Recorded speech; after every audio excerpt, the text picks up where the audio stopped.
P3K paruh waktu akan menyusun SKP sesuai target dalam perjanjian kerja yang dibuat, dinilai oleh atasan masing-masing melalui kinerja.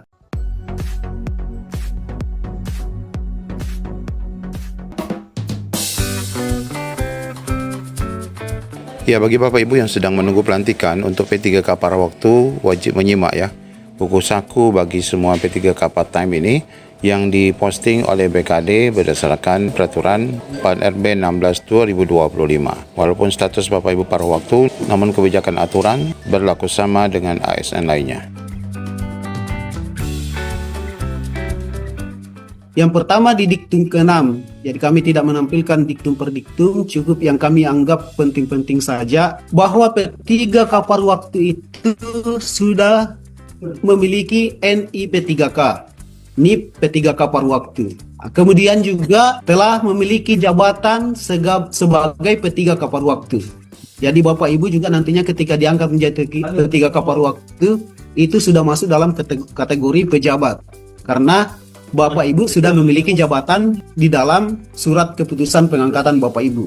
Kemudian sudah ada penempatan unit kerja di OPD Bapak Ibu. Itu sudah jelas di dalam SK-nya nanti. Kemudian di diktum ke-8, dalam hal P3K paruh waktu yang telah diangkat, kemudian dia mengundurkan diri, kemudian tidak menyampaikan kelengkapan dokumen yang telah ditentukan berdasarkan surat edaran BKN, termasuk pemberkasan nantinya ini, meninggal dunia, maka PPK dalam hal ini gubernur dapat membatalkan proses pengangkatan yang bersangkutan.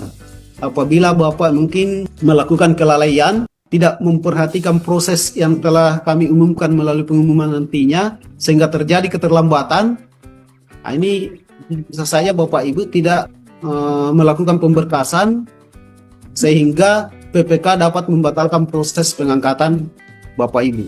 Selanjutnya di diktum ke-12, P3K paruh waktu yang diangkat dengan perjanjian kerja itu memuat, ini di perjanjian kerja nantinya Bapak Ibu harus dipahami, nama jabatan, kemudian ekspektasi kerja. Ekspektasi kerja yang dimaksudkan ini adalah harapan daripada pekerjaan yang tertuang dalam perjanjian kerja.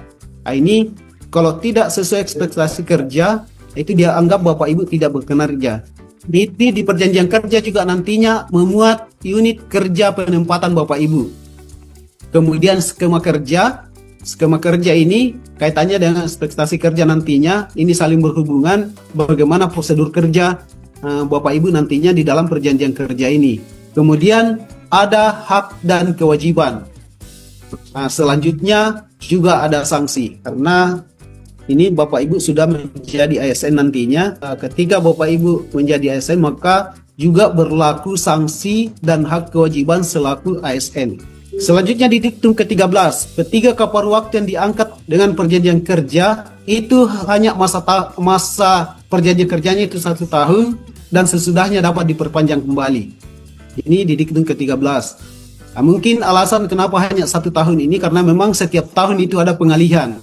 Jadi ketika misalnya pengalihan ke paruh waktu, otomatis berakhirlah dia P3K paruh waktunya karena dia sudah menjadi paruh waktu. Nah, inilah kemungkinan menjadi alasan sehingga hanya diberikan 1 tahun saja. Nah, kemudian diktum 14 terkait soal jam kerja, ini banyak bertanya juga ke kami, bagaimana dengan jam kerja kami nantinya. Ini jam kerja nanti Bapak Ibu itu akan ditetapkan oleh PPK, dalam hal ini gubernur, dengan melihat karakteristik pekerjaan dan ketersediaan anggaran. Karakteristik pekerjaan itu misalnya kalau memang membutuhkan Bapak Ibu harus sampai sore pekerjaan itu, mungkin ya tentu akan disesuaikan dengan jam kerja sampai sore itu. Selanjutnya di diktum ke-16, P3K paruh waktu akan menyusun SKP sesuai target dalam perjanjian kerja yang dibuat, dinilai oleh atasan masing-masing melalui kinerja. Nah, jadi nanti Bapak Ibu juga ketika sudah menjadi paruh waktu wajib menyusun SKP, dan itu SKP, penilaian SKP oleh atasan masing-masing dan termuat di dalam kinerja. Kinerja ini nantinya Bapak Ibu akan bisa logging berdasarkan NIP masing-masing dan bisa berkonsultasi langsung ke bidang kinerja terkait permasalahan akun masing-masing. Kemudian ke 17, evaluasi kinerja akan dilakukan per triwulan. Nah, ini nanti kami akan konsultasikan ke pimpinan bagaimana caranya, mekanismenya, akan kami lakukan evaluasi itu terkait dengan evaluasi bertriwulan dan tahunan berdasarkan capaian kinerja organisasi yang dinilai dari SKP tadi. Ini yang akan menjadi dasar perpanjangan kerja P3K paruh waktu. Jadi kalau memang tidak sesuai, misalnya ekspektasi tidak sesuai, kinerjanya tidak sesuai atau di bawah ekspektasi, ini mungkin bisa menjadi pertimbangan untuk melakukan perpanjangan P3K paruh waktu Bapak Ibu. Jadi kami mohon tetap bersinergi, mengupayakan agar sinergi kinerja itu tetap terjalin di lingkungan OPD Bapak Ibu, terutama atasan, karena atasanlah yang nantinya akan menilai. Betul-betul ketika Bapak Ibu sudah menjadi P3 paruh waktu, sudah beda dengan ketika Bapak Ibu masih menjadi non-ASN. Apalagi kalau memang tidak tercapai kinerja yang telah ditentukan dalam perjanjian kerja, ini bisa saja menghambat Bapak Ibu dalam proses menjadi full waktu nantinya.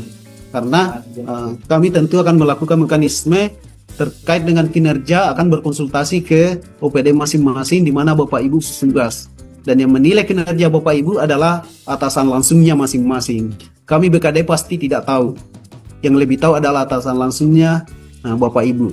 Kemudian di diktum 28, PPK dalam hal ini Gubernur dapat mengusulkan pengangkatan P3K paruh waktu untuk dialihkan menjadi full waktu dengan ketersediaan anggaran dan hasil penilaian evaluasi kerja. Yaitu tadi yang kami bilang, yang kami sampaikan. Selanjutnya di diktum ke-23, dalam hal sanksi disiplin, ini yang kaitannya dengan tadi. Dalam hal sanksi disiplin itu mengacu pada ketentuan perundang-undangan. Ini di diktum ke-23 itu disampaikan.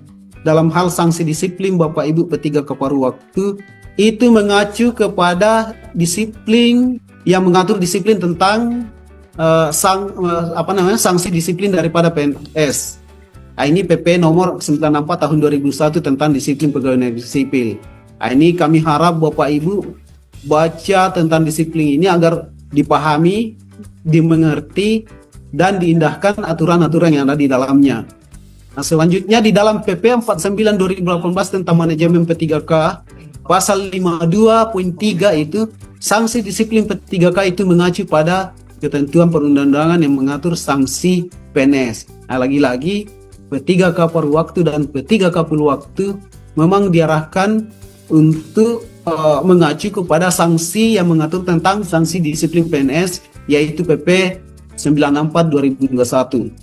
Jadi Bapak Ibu juga ketika melakukan pelanggaran-pelanggaran disiplin nantinya, ini maka pemberian sanksi itu akan mengacu pada aturan yang menaungi kita secara keseluruhan ASN, yaitu PP 94 2021. Selanjutnya pada diktum ke-25, ini mohon dipahami bersama.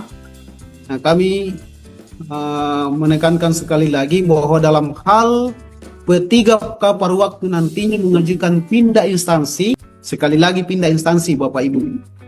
Instansi itu pindah antar kabupaten, pindah ke kementerian, itu dianggap melakukan perpindahan instansi dan itu dianggap mengundurkan diri.